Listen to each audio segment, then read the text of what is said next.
O desejado de todas as nações. Capítulo 53. A última jornada da Galileia. Este capítulo se baseia em Lucas capítulo 9, versos 51 a 56 e capítulo 10, versos 1 a 24.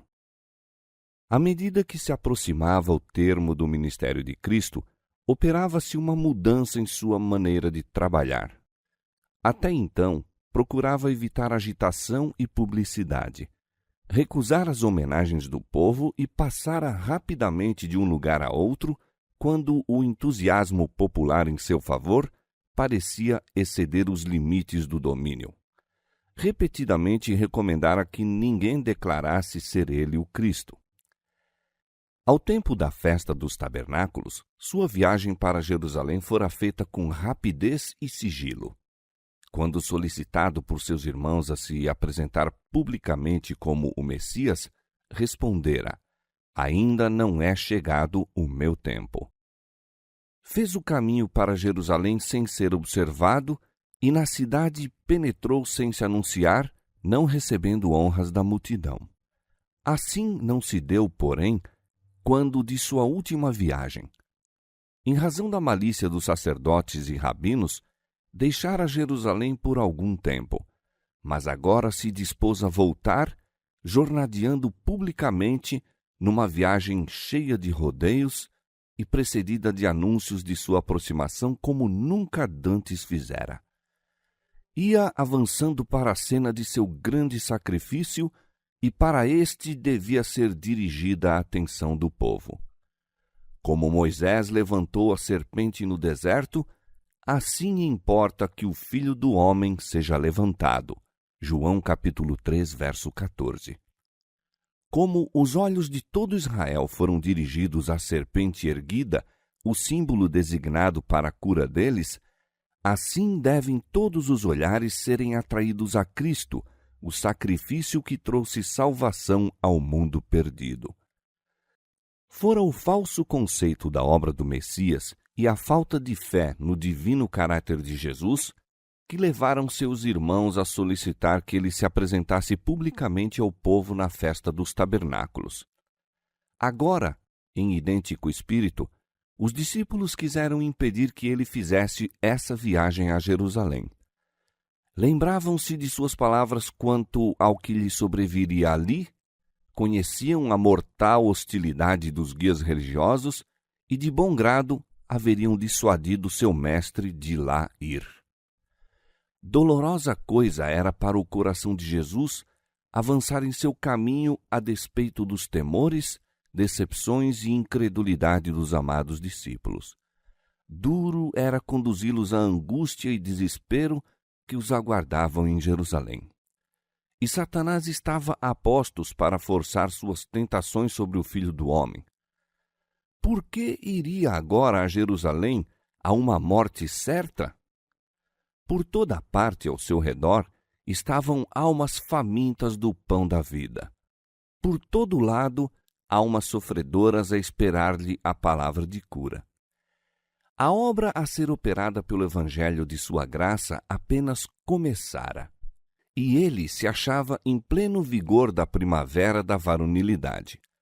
Por que não ir aos vastos campos do mundo com as palavras de sua graça, o toque de seu poder de curar? Por que não se dar a si mesmo a alegria de conceder luz e satisfação aos entenebrecidos e sofredores milhões de criaturas? Por que deixar a colheita aos discípulos, tão fracos na fé, tão pesados de entendimento, tão tardios para agir? Por que enfrentar a morte agora e deixar a obra ainda em sua infância? O inimigo, que no deserto se defrontara com Cristo, assaltou-o então com cruéis e sutis tentações. Houvesse Jesus cedido por um instante, houvesse mudado sua orientação no mínimo particular para se salvar a si mesmo, e os instrumentos de Satanás haveriam triunfado, ficando o mundo perdido. Mas Jesus manifestou o firme propósito de ir a Jerusalém. A única lei de sua vida era a vontade de seu Pai. Na visita ao templo em sua meninice, dissera a Maria: Não sabeis que me convém tratar dos negócios de meu pai? Em Caná, quando Maria desejou que ele manifestasse o poder miraculoso que possuía, sua resposta foi: Ainda não é chegada a minha hora. Com as mesmas palavras, respondeu a seus irmãos quando insistiram em que fosse à festa. Mas no grande plano de Deus, fora designada a hora para que ele se desse em oferta pelos pecados dos homens, e essa hora estava prestes a soar. Ele não fracassaria, nem vacilaria. Seus passos se dirigem a Jerusalém, onde seus inimigos há muito planejam tirar-lhe a vida. Agora ele a deporá. Assentou firmemente o propósito de ir ao encontro da perseguição, da negação, rejeição e condenação e morte. E mandou mensageiros diante da sua face. E indo eles, entraram numa aldeia de samaritanos para lhe prepararem pousada. Mas o povo recusou recebê-lo, porque estava de caminho para Jerusalém. Isso eles interpretaram como uma preferência de Cristo pelos judeus, a quem aborreciam com ódio intenso. Houvesse ele vindo para restaurar o templo e o culto do Monte Gerizim, e tê-lo-iam de boa vontade acolhido, mas ia para Jerusalém, e não lhe dispensariam nenhuma hospitalidade. Mal percebiam que estavam repelindo de suas portas o melhor dom do céu. Jesus convidava os homens a recebê-lo, pedia-lhes favores a fim de se aproximar deles para lhes conferir as mais ricas bênçãos. Todo favor a ele concedido galardoava com uma bênção mais preciosa, mas tudo se perdeu aos samaritanos devido a seu preconceito e fanatismo. Tiago e João, mensageiros de Cristo, ficaram muito ressentidos ante o insulto feito a seu Senhor. Encheram-se de indignação por verem-no tão rudemente tratado pelos samaritanos, a quem estava honrando com sua presença. Não havia muito, estiveram com ele no Monte da Transfiguração e o viram glorificado por Deus e honrado por Moisés e Elias. Esta manifesta desonra da parte dos samaritanos não devia, pensavam, ser passada por alto sem assinalado castigo. Indo ter com Cristo, relataram-lhe as palavras dos habitantes da aldeia, dizendo que haviam recusado até oferecer-lhe pousada para a noite. Pensavam que lhe tinha sido feita grave ofensa e, avistando à distância o Monte Carmelo, onde Elias matara os falsos profetas, disseram: Senhor, queres que digamos que desça fogo do céu e os consuma, como Elias também fez? Ficaram surpreendidos de ver que Jesus se magoava com as palavras deles e ainda mais ao ouvirem-lhe a censura. Vós não sabeis de que espírito sois, porque o Filho do Homem não veio para destruir as almas dos homens, mas para salvá-las. E foi para outra aldeia. Não faz parte da missão de Cristo obrigar os homens a recebê-lo. Satanás e homens movidos por seu espírito é que buscam forçar a consciência. Sob pretendido zelo pela justiça, homens aliados a anjos maus infligem sofrimento aos semelhantes, a fim de os converter às suas ideias religiosas. Mas Cristo está sempre mostrando misericórdia, sempre procurando conquistar mediante a revelação de seu amor. Não pode admitir rival na alma, nem aceita serviço parcial, mas deseja apenas o serviço voluntário, a espontânea entrega do coração constrangido pelo amor. Não há mais concludente prova de possuirmos o espírito de Satanás do que a disposição de causar dano e destruir aos que não apreciam nossa obra ou procedem em contrário a nossas ideias. Toda criatura humana é corpo, alma e espírito, propriedade de Deus. Cristo morreu para redimir a todos. Coisa alguma pode ser mais ofensiva ao Senhor do que, através do fanatismo religioso, os homens causarem sofrimento aos que são o preço do sangue do Salvador. E levantando-se dali, foi para os termos da Judéia, além do Jordão, e a multidão se reuniu em torno dele, e tornou a ensiná-los. Parte considerável dos últimos meses do ministério de Cristo foi passada na Pérea, província além do Jordão de quem vem da Judéia. Ali a multidão se aglomerava aos seus passos, como nos primeiros tempos de seu ministério na Galiléia, e foram repetidos muitos de seus anteriores ensinos.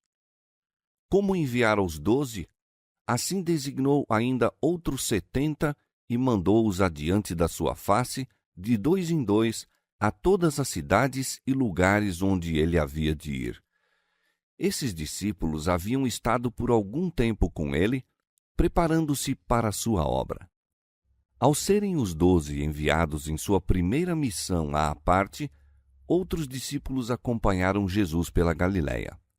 Tinham tido assim o privilégio da íntima associação com ele e suas instruções pessoais. Agora, esse maior número também devia ser enviado separadamente em sua missão. As instruções transmitidas aos 70 eram idênticas às comunicadas aos 12, mas a ordem dada aos 12 de não entrar em cidade de gentios ou de samaritanos não foi repetida aos 70. Embora Cristo houvesse sido repelido pelos samaritanos, permaneceu inalterável seu amor para com eles. Quando os 70 foram em seu nome, visitaram antes de tudo as cidades de Samaria. A visita do próprio Salvador a Samaria, e mais tarde o elogio do bom samaritano e a reconhecida alegria do leproso, aquele que fora o único dentre os 10 a voltar para agradecer a Cristo, foram fatos muito significativos para os discípulos. A lição penetrou-lhes fundo na alma. Na comissão que lhes deu exatamente antes de sua ascensão, Jesus mencionou Samaria juntamente com Jerusalém e a Judéia como sendo os lugares onde deviam ir primeiramente pregar o Evangelho. Esta comissão, seus ensinos os prepararam para cumprir. Quando, em nome de seu mestre, foram a Samaria, encontraram o povo pronto a recebê-los. Os samaritanos tinham ouvido falar nas palavras de louvor e nas obras de misericórdia concedidas por Cristo a homens de sua nação. Viram que, não obstante o rude tratamento que lhe deram, ele só tinha pensamentos de amor a seu respeito e seu coração foi conquistado. Depois de sua ascensão, receberam bem os mensageiros do Salvador e os discípulos recolheram uma preciosa messe dentre os que outrora haviam sido seus mais acérrimos inimigos. A cana trilhada não quebrará, nem apagará o pavio que fumega. Em verdade produzirá o juízo, e no seu nome os gentios esperarão. Ao enviar os 70, Jesus lhes recomendou, como fizera aos 12, não impor sua presença onde não fossem bem acolhidos. Em qualquer cidade em que entrardes e não vos receberem, disse, saindo por suas ruas, dizei, até o pó que da vossa cidade se nos apegou, sacudimos sobre vós. Sabei com tudo isto, que já o reino de Deus é chegado a vós. Não deviam proceder assim por motivos de ressentimento ou de dignidade ferida, mas para mostrar quão ofensivo é recusar a mensagem do Senhor ou seus mensageiros. Rejeitar os servos do Senhor é rejeitar o próprio Cristo. E digo-vos, acrescentou Jesus, que mais tolerância haverá naquele dia para Sodoma do que para aquela cidade. Então seus pensamentos se volveram para as cidades galileias onde se realizara tão grande parte de seu ministério. Em acentos de profunda tristeza, exclamou, ai de ti, Corazim, ai de ti, Betsaida, que se em Tiro e em Sidom se fizessem as maravilhas que em vós foram feitas, já há muito, assentadas em saco e cinza, se teriam arrependido. Portanto, para Tiro e Sidom haverá menos rigor no juízo do que para vós. E tu, Cafarnaum, Serás levantada até ao céu? Até ao inferno serás abatida. Àquelas ativas cidades junto ao mar da Galileia haviam sido abundantemente oferecidas as mais preciosas bênçãos do céu. Dia após dia, o príncipe da vida entrara e saíra entre elas.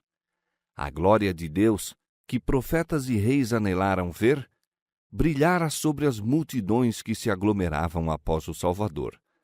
Todavia, rejeitaram o dom celestial. Com grande ostentação de prudência, haviam os rabinos advertido o povo contra a recepção das novas doutrinas ensinadas por esse novo mestre, pois suas teorias e costumes eram contrários aos ensinos dos pais. O povo deu crédito ao que ensinavam os sacerdotes e fariseus, de preferência a buscar entender por si mesmos a palavra de Deus. Honravam aos sacerdotes e principais, de preferência a Deus, e rejeitavam a verdade para poderem guardar as próprias tradições. Muitos foram impressionados e quase persuadidos. Não agiram, porém, segundo suas convicções e não se contaram do lado de Cristo. Satanás apresentou suas tentações até que a luz pareceu como as trevas. Assim, muitos rejeitaram a verdade que se teria demonstrado a salvação da alma. Diz a testemunha verdadeira: Eis que estou à porta e bato. Apocalipse 3:20. Toda advertência, reprovação e súplica, transmitida pela palavra de Deus ou por seus mensageiros, é uma batida na porta do coração. É a voz de Jesus que solicita entrada. A cada toque não atendido, torna-se mais fraca a disposição para abrir. A impressão do Espírito Santo que é hoje rejeitada não será tão forte amanhã. O coração torna-se menos impressionável e cai numa perigosa inconsciência da brevidade da vida e da grande eternidade além. Nossa condenação no juízo não será resultado de havermos estado em erro, mas do fato de termos negligenciado as oportunidades enviadas pelo céu para conhecer a verdade. Como os apóstolos, os 70 receberam dons sobrenaturais como selo de sua missão. Quando sua obra estava completa, voltaram com alegria dizendo: Senhor, pelo teu nome até os demônios se nos sujeitam. Jesus respondeu: Eu via Satanás como raio cair do céu. Ao Espírito de Jesus apresentaram-se as cenas do passado e do futuro.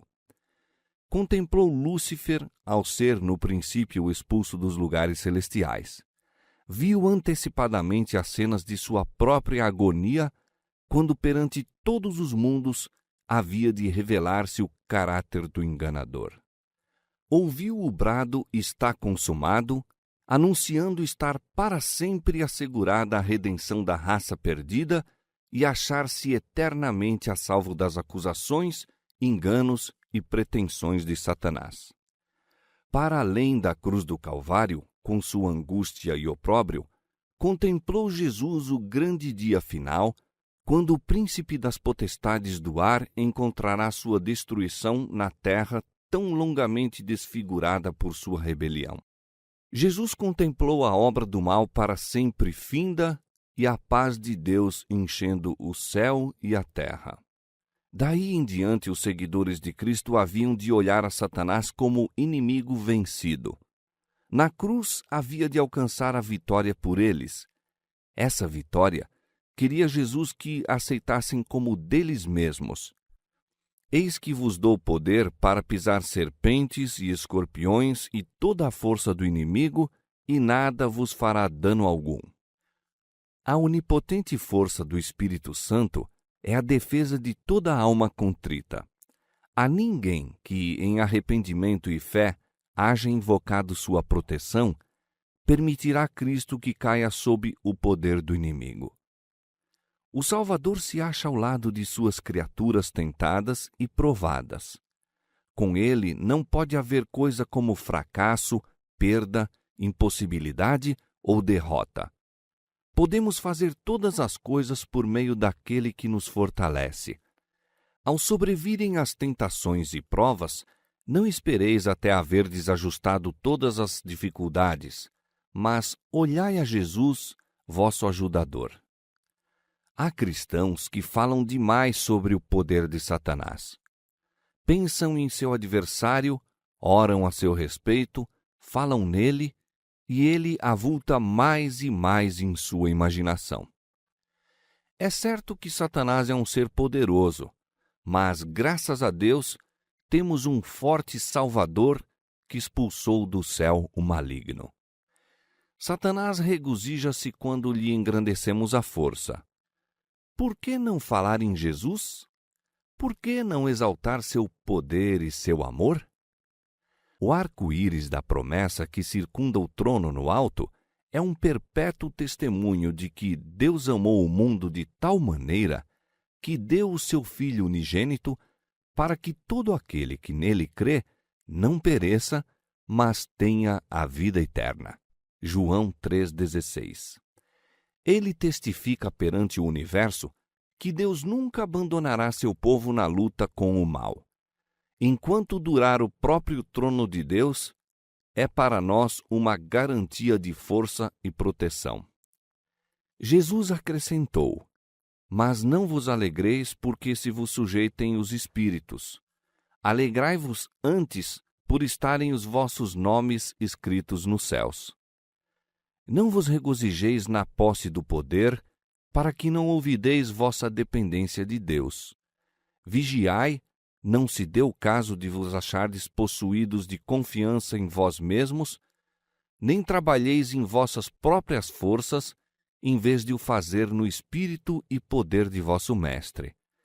O eu está sempre pronto a tomar a honra, caso seja seguido de qualquer êxito.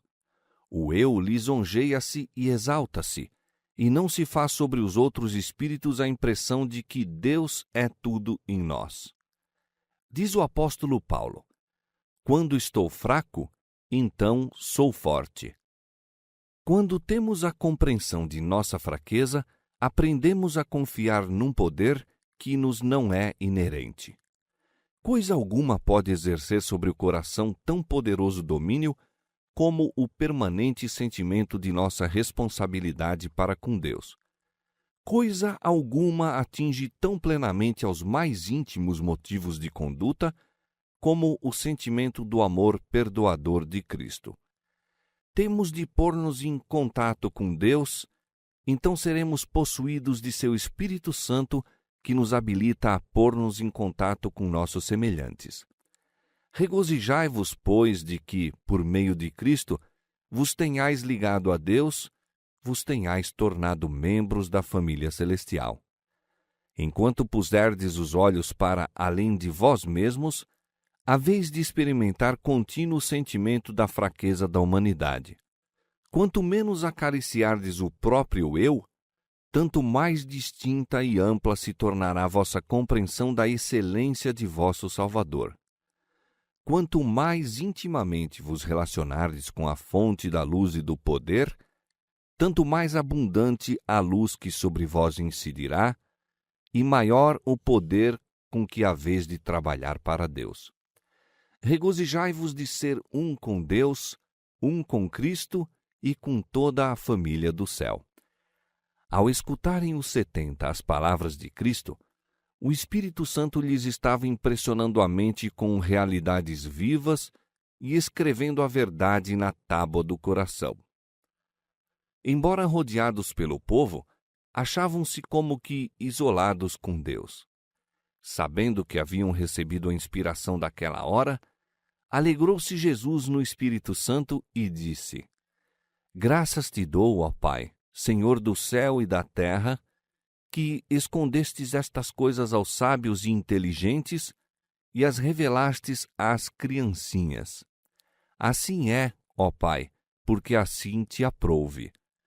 Tudo por meu Pai me foi entregue, e ninguém conhece quem é o Filho senão o Pai, nem quem é o Pai senão o Filho, e aquele a quem o Filho o quiser revelar.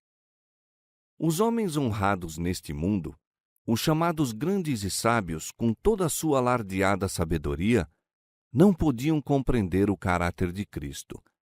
Julgavam-no segundo as aparências exteriores, segundo a humilhação que lhe sobreveio como criatura humana. Mas a pescadores e publicanos fora concedido ver o invisível. Os próprios discípulos deixaram de compreender tudo quanto Jesus lhes desejava revelar. Mas de quando em quando, ao entregarem-se ao poder do Espírito Santo, sua mente era iluminada. Percebiam que o poderoso Deus, revestido da humanidade, se achava entre eles. Jesus regozijava-se de que, embora os sábios e inteligentes não possuíssem esse conhecimento, houvesse ele sido revelado a esses humildes homens. Frequentemente, ao apresentar as Escrituras do Velho Testamento e mostrar sua aplicação a ele próprio e à sua obra de expiação, haviam sido despertados por seu espírito e erguidos à atmosfera celestial. Tinham das verdades espirituais de que falavam os profetas uma compreensão mais clara do que possuíam os próprios que originalmente as escreveram. Daí em diante, poderiam ler as Escrituras do Velho Testamento não segundo as doutrinas dos escribas e fariseus, não como declarações de sábios já mortos, mas como uma nova revelação vinda de Deus. Contemplavam aquele que vós o conheceis, porque habita convosco e está entre vós.